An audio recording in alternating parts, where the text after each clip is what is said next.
Yes, former Notre Dame quarterback Steve Angeli is a fit for the Tennessee offense.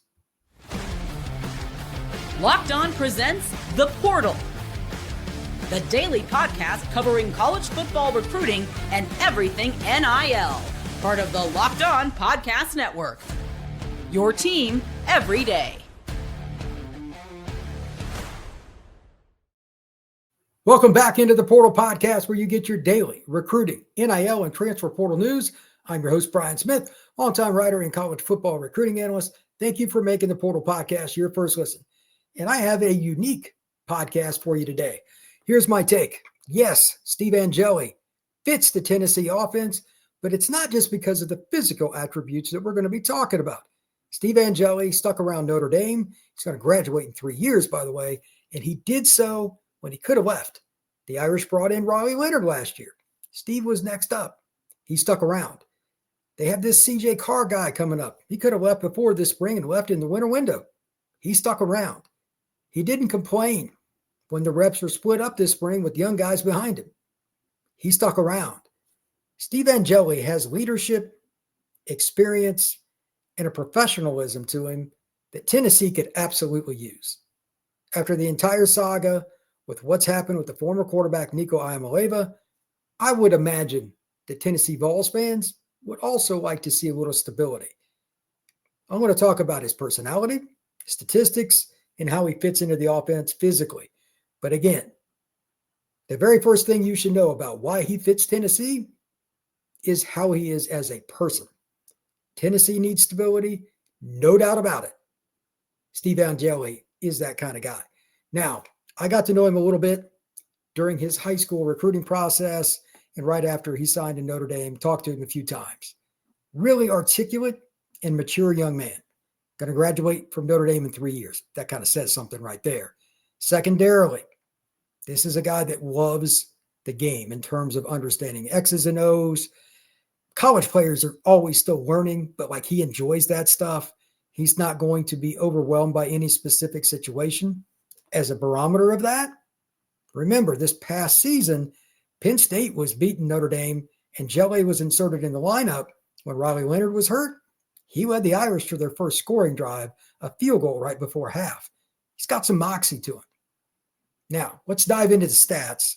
We'll talk about 2024, 2023, including the Sun Bowl when he had his one start, and kind of break it down. And then we'll get into what I think he can do in terms of if he goes to Tennessee, where are they going to have to adjust their game? There are definitely some questions in the second segment we're going to talk about because he's not a perfect fit in terms of physical attributes.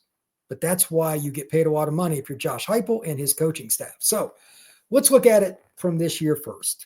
2024, including the playoffs, Angeli had 103 snaps per Pro Football Focus. Didn't start any of the 11 games that he was in, but he was 24-36. So 2 out of 3 passes were completed. 268 yards, 7.4 yards per attempt, 3 touchdowns, no picks. If you're going to say anything about him as a passer, he doesn't take a lot of chances. He will put the ball where it needs to go accurately, consistently, same throwing motion over and over again. He is who he is. He's not trying to play outside himself and be hero ball. He's not trying to be the guy that's lead in on SportsCenter. Steve Angeli plays within the framework of the offense that's given to him. Now, if you need him to go up tempo, again, he proved it in the Penn State game, cold off the bench. That's as hard as it gets. And he was really accurate. But overall, he's a guy that is going to deliver the goods and put the receivers in a position to make a play after the catch. So here are the grades for PFF for Steve Angeli in 2024. Offense, 82.3. Passing grade, 75.6. Running grade, this is a little bit surprising. I'll come back around to this in a little bit. 78.3. Now, Angeli's known as a quote-unquote pocket passer. But if you've got a 78.3, that means you understand avoiding the rush, when to take off, even if it was a called passing play, and of course, using your physical skills at RPO situations, bootlegs, waggles. There's a little bit of everything there. So that's impressive. His ability to make big-time throws, I mean, he only had 36 attempts. PFF has him with 2, so that's important. Maybe the most important stat is graded by PFF. This is one that coaches love. 0. 0 for what? turnover-worthy plays. This is a stat that every quarterback has in PFF. He had 0. Now, that means you threw the ball into harm's way or you didn't. Again, it's very accurate. He doesn't try to play outside the framework of what he's been asked to do. Steve Angeli is very consistent. Also, he completed 2/3 of his passes, but per PFF, 5 of those throws were drops. So he should have been up over 70% this past year for the Irish. Now, digging into the stats a little bit further, this is where it gets kind of interesting. Is he getting rushed and he struggles, or is it blitz, etc.? You're going to see a consistency with him that goes back to what I said about his maturity, deductive logic, and being a consistent football player. These numbers are just incredibly similar. When the pockets kept clean, he was 18 to 26, 69.2%, 182 yards, 7 yards an attempt, 3 scores, no picks. When he was under pressure, 6 of his 10 passes were completed, 86 yards, 8.6, no touchdowns, no interceptions. But again, 60% under pressure is pretty good. When he's not blitzed, Steve Angeli goes 15 to 22, 68.2%, 153 yards, 7 yards an attempt, 2 scores, no picks. And when he's blitzed, regardless of how much pressure there is, 9 of 14, 64.3%, 115 yards, 8.2, 1 touchdown, and 0 interceptions. If you want to look at it from distances, this is my area right here. This is the one that I generally look at. Unfortunately, Angeli didn't throw a ton of passes, so this is a little bit less important, but I still wanted to show it. The one knock on him is that he doesn't push the ball down the field, at least not consistently. He throws a nice deep ball, but he doesn't throw it very often. So passes that physically travel 20 or more yards beyond the line of scrimmage, Angeli was 1 of 5, which is 20% for 42 yards. And that's it. 8.4, no touchdowns, no interceptions. Where he was pretty good, intermediate. These are the throws that oftentimes get picked up off a deflection because a D lineman or a linebacker in the middle of the field will deflect them. 10 out of 10 to 19 yards, 3 out of 5, 60%, 53 yards, 10.6, 2 scores, no interceptions. Again, this is a smart young man. He doesn't put the ball in harm's way a whole bunch. Now, the short passes, he was very accurate, as you would expect. 15 and 19 on passes up to 9 yards from the line of scrimmage, 78.9%, 140 yards, 7.4, 1 touchdown, no interceptions. 5 out of 6 behind the line, 83.3%, 33 yards, 5.5 yards, those little bubble screens and whatnot. So when you look at him overall statistically, is Angeli a fit? You think of Tennessee's offense, and they play those wide splits with the wide receivers, really trying to isolate what the quarterback's going to see with his eyes pre-snap, trying to make it easy for him. And it is an easy offense from that perspective. And it's an offense that throws vertical a lot. And then just to throw in a caveat, they run RPO a little more than people think about. Nico was pretty good at it. They've had some other guys that could run that offense that took off too. You don't have to do it all the time, but you're going to be asked to run. I want to go back to that stat from a little bit ago. Angeli's grade per PFF is 78.3 for running. Now, running is a subjective term. Is he going to be called on to do a bunch of quarterback draws in the SEC against Bama, Florida, and schools like that? No. But that doesn't mean he can't avoid the first guy, at least hit a check down or throw it away and avoid negative plays. That's very important. Since he already doesn't turn the ball over very much, this is an important area to also consider. Sack avoidance. It is not talked about enough, and that is part of your running grade in my book. I know PFF will think of it that way too, but I just want everybody to understand, when you make a guy miss, it kind of sucks the life out of a defense. We got this guy dead to rights. He got away, even if they just throw it in the stands. 2nd and 10 is a lot better than 2nd and 19. Those are the kind of plays that can change a drive around, give you a little momentum, a little juice. When we come back, we're going to talk about 2023, how he had a big game in a bowl game, and why he is still learning as a quarterback, and that could be positive if he ends up with the Vols. That is next here on the Portal Podcast. Did you know your Fire TV is also an Xbox? Turn any TV into your gaming and entertainment hub with Fire Stick 4K devices. No console required. Just grab your paired controller, subscribe, or sign in to Xbox Game Pass Ultimate with EA Play included, and you're ready to play. Dive into hundreds of premium titles, EA Sports College Football 25, Call of Duty, Black Ops, and Avowed as easily as you stream your favorite shows. It's gaming made simple, and it's all on your Fire TV. It's also affordable, and it's portable. If you're thinking about going on a trip somewhere, do you really want to take your console? I know that's something I always hated when I traveled with one, but you don't have to do that anymore. Play high-quality Xbox games at a fraction of the cost of a console. If you already have one, a Fire TV Stick 4K device is more affordable and easier to travel with, so you can take you or your kids games wherever you plug them in. So for me, the other thing about the Fire TV, I use it all the time. I've been using it for years. Don't forget, you can still get all kinds of different things in all your normal experiences. Don't worry about it because you can still get HBO, you can still get Disney or anything else, Paramount Plus, with your Fire TV. Head over to Amazon.com/Fire TV Locked On to get started. Xbox Game Pass Ultimate subscription and compatible controller required. Available on select devices, including Fire TV Stick 4K 2nd Gen, Fire TV Stick 4K Max 1st and 2nd Gen, and Fire TV Cube 3rd generation.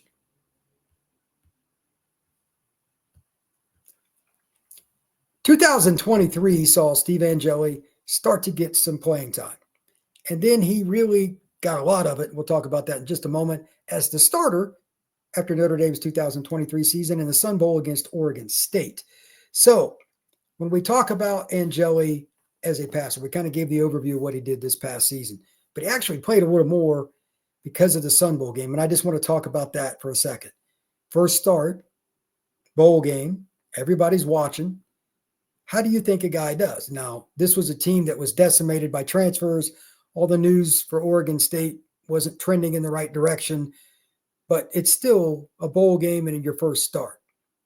A lot of times guys flop. Let's just call it what it is. And TV commentators and people that review the game say, it was his first start, no big deal. Angeli didn't have to worry about that. He went out and made it happen. Here are the stats for Angeli in his first career start against Oregon State. 15-19, 78.9%, 232 yards, 12.2 yards per attempt, 3 touchdowns, and no picks.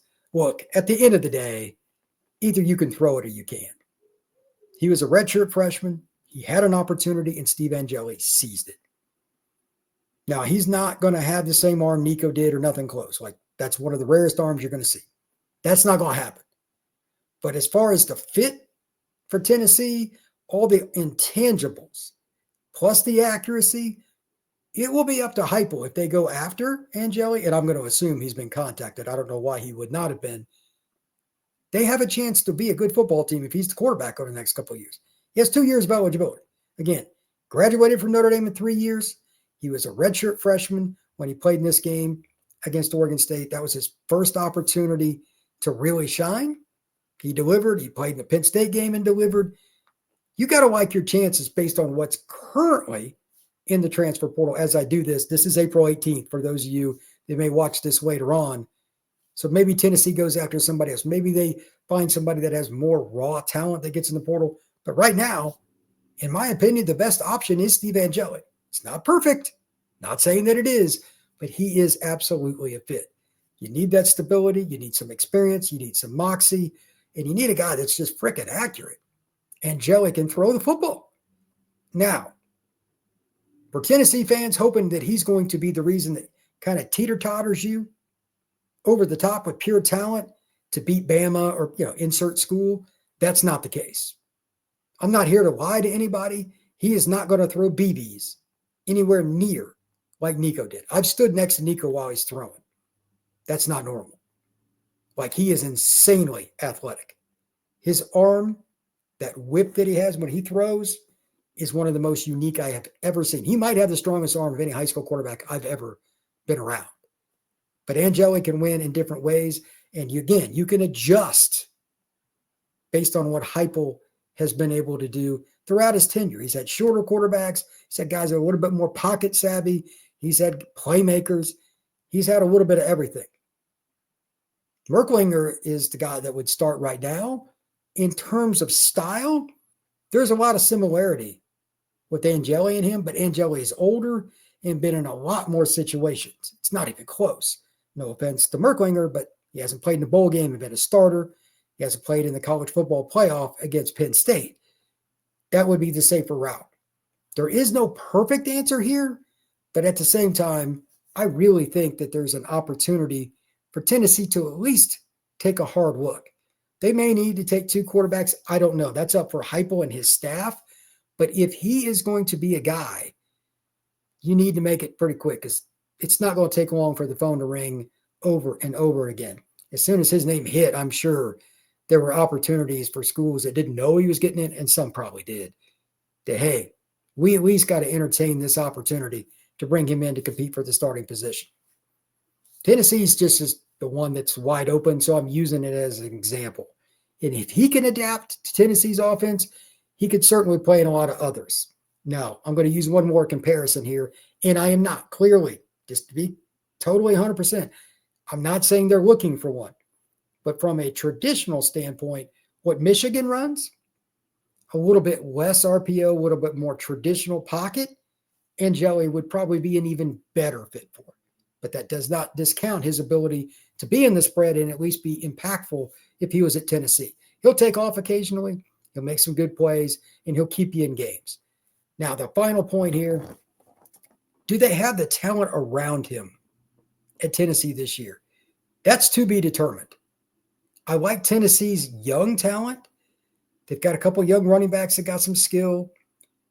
And they've got Mike Matthews, who has a world of talent. That's going to be a sophomore. Do I think they need at least one more playmaker added at either running back, receiver, or tight end? Yes, on all three, really, because you're not going to have a dynamic quarterback. But you also haven't spent all that money on Nico now because he's no longer going to be in Knoxville. So that's a 6 one way, half dozen the other kind of scenario. The Vols could absolutely do something with that extra money. Angeli's going to command some of it, but he's not Nico. So go out and get yourself another playmaker and develop your players. If there's one thing Heupel has proven, receivers get developed there. They should be good. I know they're not dominant, but I expect to jump up. And again, they got some pretty good running backs. They'll be okay. It may not be an unbelievable start. It may not be an unbelievable 2025. Ball fans have a different expectation now. I would ramp those down a little bit, regardless of who they get in the portal, because you got to remember, nobody they bring in is going to have gone through spring ball. 0 reps. That is rough. But Merklinger is probably not ready. That's not fair for him, redshirt freshman. And if he moves forward, ends up being the quarterback anyway, God bless him. I don't think that's going to be the case, but we'll see. There's so many different things. It would just be good to get a veteran like Angeli. And again, he's got 2 years, so he could be good this upcoming season. And as a 5th year, he might be a dominant player. Who knows? When we come back, we're going to talk a little bit about defensive line. There aren't that many great players in the portal, but I kind of want to go over why it's such a big deal for so many players to be in the portal, and just a few guys really are getting a lot of play. But there's even some of the big boys still going after guys without a lot of stats. I'm going to prove that next here on the Portal Podcast.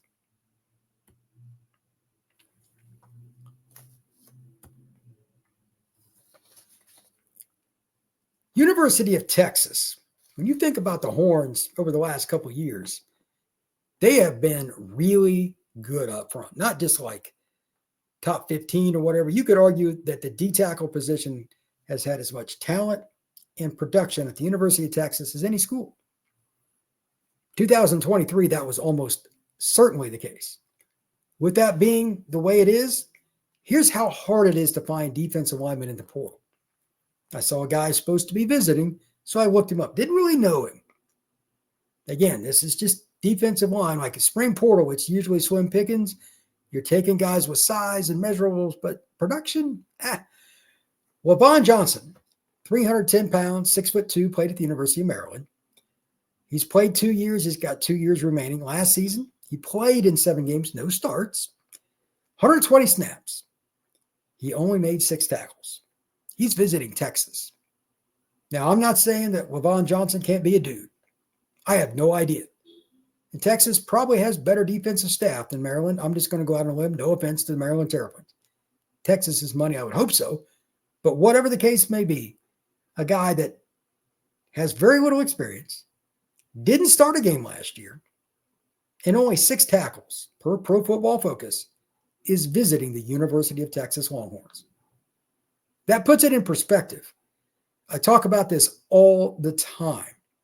There just aren't enough guys in the transfer portal window, even in December, a D tackle, but in the spring, it's really, really rough. So that brings up a question. What kind of price point are we talking about? Does it happen because guys are just induced part of the time, honestly, to get in the portal? But what would a top portal D tackle command for 1 year? Let me give you an example of how crazy this is. Not going to name the name or the school, but there was a player that was pretty productive the last couple of seasons at a school, but it wasn't a dominant player. Started. That has transferred this spring. I was told $1.8 million. He's got 1 year of eligibility left. 1.8. There just aren't many guys. Good player. Is he going to be all conference? Probably not. Is he going to be a high draft pick? No, he's not. He'll get drafted later rounds. $1.8 million. Supply and demand. College football has a very unique problem, but it's the same one the NFL has. You know why the NFL has so many teams that run a 3-4 defense, or at least a variation of it? Because the culmination of all those big bodies, the truly elite ones, they're at that level.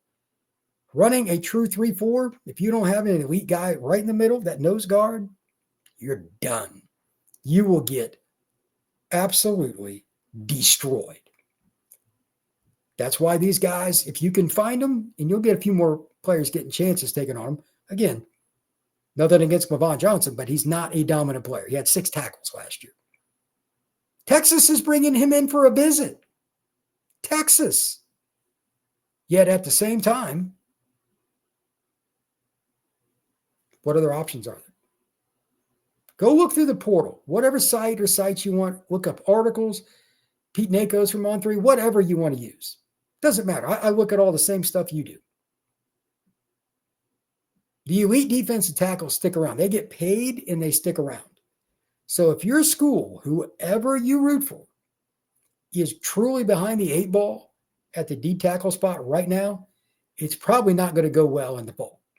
There aren't many guys. Now, with that in mind, there is a little bit of a saving grace.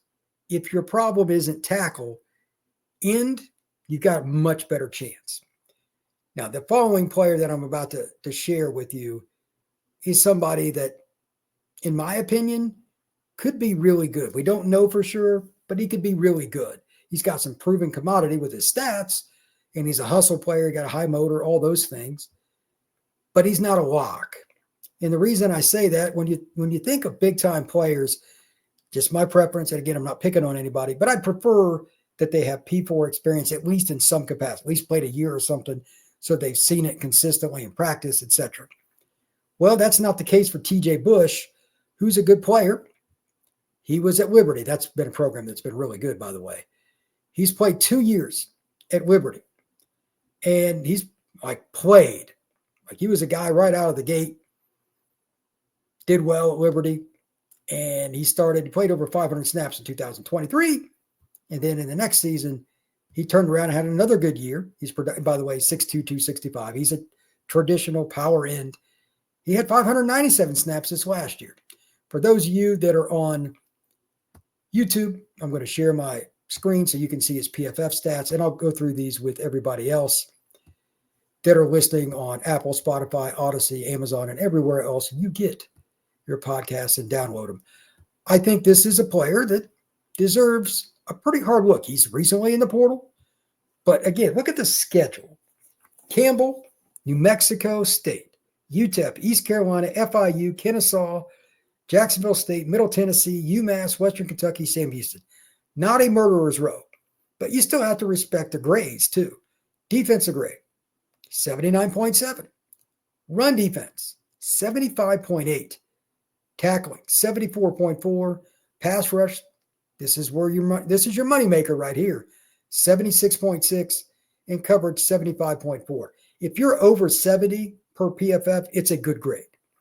If you're over 80, it's like, dude. And his overall grade for defense was 79.7. He's got a couple of years still to play. So what were the stats? He had 6 sacks, 29 pressures. He only missed 4 tackles, and he had 32 stops. What is a stop per PFF? A stop means a play that was unsuccessful for the offense. For instance, this is my favorite and easiest example. 1st and 10 run, you want at least 4 yards. So 3 yards or less, that is considered a stop. Bush did a really good job consistently against the run and the pass. He actually slightly better against the run per PFF. The key here, though, is he's a player that plays hard. He's played consistent. And I go back to my favorite saying, your best ability is your availability. He's played over 500 snaps 2 years in a row. Coaches love that, and they should. He's earned it. Will he command, quote unquote, high dollars? I don't know. It's possible. It's not a lot, but it's possible. And again, it's supply and demand. TJ Bush is not going to be a top 5 pick. But with his proven track record, his durability, and played at a pretty darn good program, to be honest with you, in Liberty, I think he's going to get a lot of looks. I have no idea where he wants to go, what his interests are, if it's NIL, I have no idea. Just looking at him as a football player, I mean, there's no reason to think TJ Bush isn't going to be somebody that's going to make a dent for somebody. It's still a step up from G5 to P4. I get that. But I like this kid, and I think he's one that if your school gets him, you should look into him, try to find some film and have some fun with it. TJ Bush is a good football player, and there, quite frankly, aren't enough defensive linemen like him in the portal, especially, again, in the spring. It's a little better to end than tackle, to say the least, but there still aren't a ton. TJ Bush is going to command quite a few schools to take a look at him, and I think he's a guy that will even have an instant impact somewhere if he's coached properly and he's given the opportunity to do so. Thank you once again for making the Portal Podcast your first listen each and every day. I truly appreciate you stopping in. I love talking about all the stuff going on in the transfer portal. We're getting ready to hit another stretch with recruiting, by the way. The May evaluation period's getting rolling. You're going to hear some commitments. You got several coming up. Jackson Cantwell and several other guys going to be making decisions. Javion Osborne from Texas down to Michigan at Notre Dame. There's all kinds of guys getting ready to pop with that. We're going to have some previews and some commitment ceremonies and stuff to talk about. That's coming up very soon. So please like and subscribe. And if you would, hit that 5-star review if you're listening on Apple or anywhere else you download your pods. We appreciate it. We will see you again soon on the Portal Podcast.